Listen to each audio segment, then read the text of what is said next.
Dan lahirnya agama Hindu ini merupakan bentuk dari percampuran kepercayaan antara bangsa Arya dengan bangsa Dravida.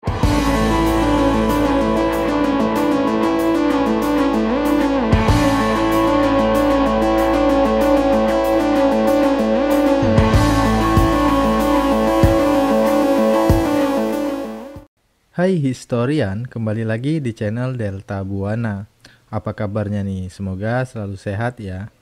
Pastinya sudah kita ketahui, Indonesia merupakan negara yang memiliki keragaman, baik itu budaya, ras, hingga kepercayaan. Hal ini kemudian dikenal pula dengan istilah Bhinneka Tunggal Ika. Keragaman tersebut ternyata sudah ada sejak lama. Salah satunya yaitu agama ataupun kepercayaan yang dianut oleh sebagian warga negara Indonesia, yaitu agama Hindu dan juga Buddha. Bahkan jauh sebelum era kolonialisme. Hal ini tentunya bisa dilihat dari peninggalan-peninggalan yang ada, seperti candi, bangunan, serta sejarah yang menjelaskan mengenai kerajaan-kerajaan besar yang bercorak Hindu-Buddha dan sempat eksis di berbagai wilayah Nusantara. Namun, tentu saja agama Hindu dan juga Buddha di Nusantara ini tidak begitu saja. Terdapat proses yang panjang hingga munculnya berbagai teori yang menjelaskan hal tersebut. Dan dalam pembahasan kali ini, kita akan mencari tahu bagaimana sih asal-usul dari agama Hindu dan juga Buddha ini hingga bisa masuk dan juga berkembang di Indonesia, serta sumber ataupun bukti-bukti apa saja yang mendukung hal tersebut. Maka dari itu, siapkan dulu alat tulis kalian karena kita akan segera menuju ke pembahasannya. Oke, let's go. Yang pertama, asal-usul agama Hindu dan Buddha. Sebelum kita membahas bagaimana sejarah agama Hindu dan Buddha di Indonesia, kita membahas terlebih dahulu bagaimana asal-usul dari agama Hindu dan Buddha itu sendiri. Jadi, sejak ribuan tahun sebelum Masehi, di India telah berkembang kebudayaan besar yang letaknya berada di lembah Sungai Indus. Dua pusat kebudayaan di daerah tersebut berada di dua kota kuno yang dikenal dengan nama Mohenjo-daro dan juga Harappa. Pengembangan dua pusat kebudayaan tersebut adalah bangsa Dravida, sekitar tahun 1500 sebelum Masehi. Dan kemudian datanglah bangsa Arya dari Asia Tengah ke lembah Sungai Indus. Bangsa Arya ini datang ke India dengan membawa pengaruh besar seperti tulisan, bahasa, teknologi, hingga kepercayaan. Dan kepercayaan bangsa Arya yang dibawa adalah Veda atau Weda yang nantinya menjadi cikal bakal dari lahirnya agama Hindu. Dan lahirnya agama Hindu ini merupakan bentuk dari percampuran kepercayaan antara bangsa Arya dengan bangsa Dravida. Dalam agama Hindu bersifat politeisme, yaitu percaya kepada beberapa dewa. Dan terdapat 3 dewa utama atau Trimurti yang dipuja oleh masyarakat Hindu, yaitu Dewa Brahmana atau Dewa Pencipta, Dewa Wisnu sebagai Dewa Pelindung dan juga Dewa Shiva sebagai Dewa Pembinasa. Dan ketiga dewa tersebut dikenal dengan sebutan sebagai Trimurti.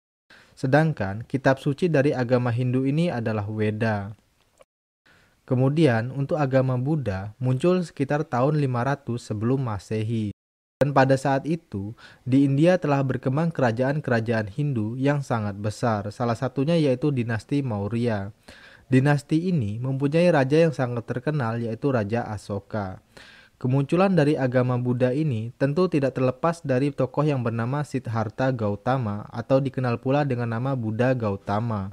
Siddhartha adalah putra dari raja yang bernama Suddhodana yang berasal dari kerajaan Kapilawastu. Hingga ajaran ini meluas dan berkembang ke berbagai wilayah, salah satunya yaitu ke Indonesia dan bertahan hingga saat ini. Kemudian yang kedua, sumber yang menjelaskan adanya hubungan antara India dan juga Nusantara. Sebelum kita membahas lebih jauh, baiknya kita mengetahui dari mana sih sumber yang menjelaskan adanya hubungan antara bangsa India dan juga bangsa Indonesia pada saat itu.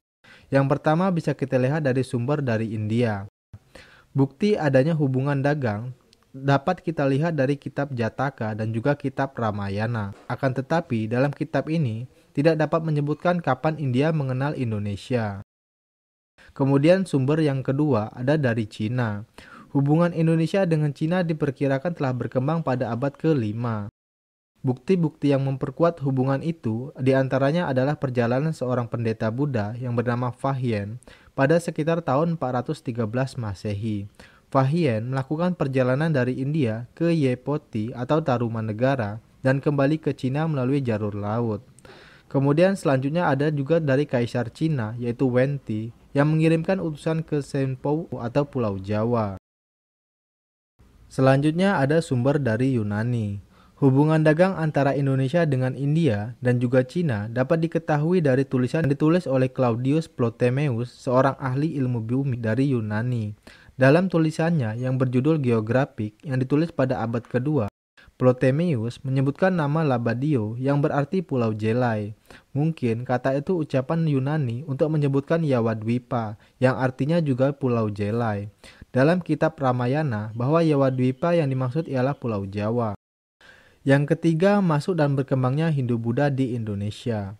Setelah kita mengetahui mengenai adanya interaksi antara bangsa India dan juga Indonesia, selanjutnya kita membahas mengenai bagaimana masuknya agama Hindu dan Buddha ke Indonesia. Meskipun secara pasti belum diketahui, akan tetapi pada tahun 400 Masehi atau sekitar abad kelima, dipastikan agama Hindu dan Buddha telah berkembang di Indonesia. Hal ini dibuktikan dengan penemuan prasasti Yupa yang ada di Kalimantan Timur. Prasasti tersebut menunjukkan bahwa telah berkembangnya kerajaan Kutai di Kalimantan Timur dengan adanya kerajaan pada tahun 400 Masehi, dan berarti agama Hindu dan Buddha ini telah masuk ke Indonesia sebelum tahun tersebut. Dan juga terdapat beberapa pendapat atau teori mengenai masuknya agama Hindu dan Buddha ke Indonesia ini. Teori-teori tersebut adalah sebagai berikut.